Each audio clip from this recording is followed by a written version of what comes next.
Boris put up an argument with Sir Lindsay Hoyle in PMQs, blown off I am in charge in this house.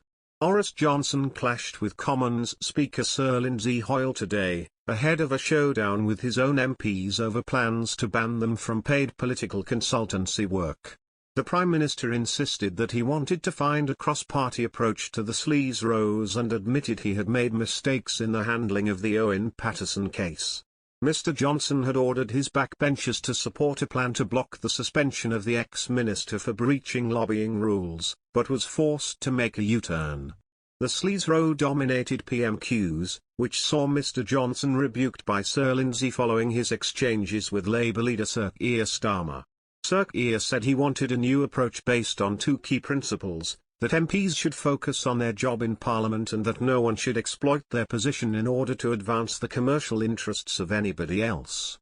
Mr Johnson responded by repeatedly questioning Sir Keir's own income as a lawyer before he became party leader, forcing the Speaker to order him to stop asking questions, saying that the exchanges had been ill-tempered. After that, he was scolded and told to sit down by the Commons Speaker, who told him I am in charge in this House in a testy Prime Minister's questions ahead of a crucial lobbying debate. The PM endured a series of tellings off from the Speaker, Sir Lindsay Hoyle, after he tried to turn the session on the Labour leader when grilled on the recent row over MPs having second jobs. Mr Johnson was repeatedly reminded by an increasingly irate Sir Lindsay that he was there to answer the questions, not to ask them of Sir Keir Starmer. The Prime Minister, however, pushed back against questions about MPs having second lobbying jobs by continuing to ask Sir Keir about previous work he has done with law firm Mishcon.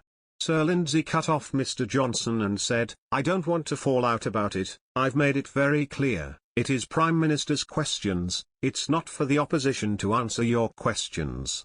Whether we like it or not, those are the rules of the game that we're all into, and we play by the rules, don't we?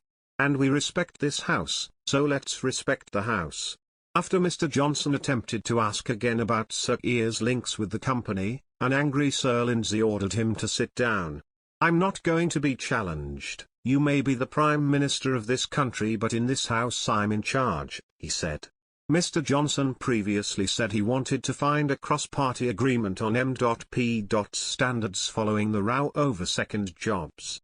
MPs are due to debate the issue on Wednesday afternoon, with both Labour and the government putting forward proposals as to how to tighten restrictions on second jobs. But the Prime Minister did not appear in a conciliatory mood in the Commons chamber, instead attempting to drill down on Sir Keir's secondary earnings as a lawyer before he became party leader. Mr Johnson accused Sir Keir of misconduct, which prompted calls from the Labour benches for the comment to be withdrawn. An equally combative Sir Keir said Mr Johnson's refusal to apologise himself over the sleaze row showed he was a coward, not a leader. Conservative MP Michael Fabricant raised a point of order urging Sir Keir to withdraw his coward jibe comment, and Sir Lindsay said the word was not considered parliamentary language. Sir Keir replied, "I withdraw it, but he's no leader." At the end of the exchange the Speaker said, "I don't think this has done this House any good today. I'll be quite honest, I think it's been ill-tempered. I think it shows the public that this House has not learned from the other week. I need this House to gain respect, but it starts by individuals showing respect for each other."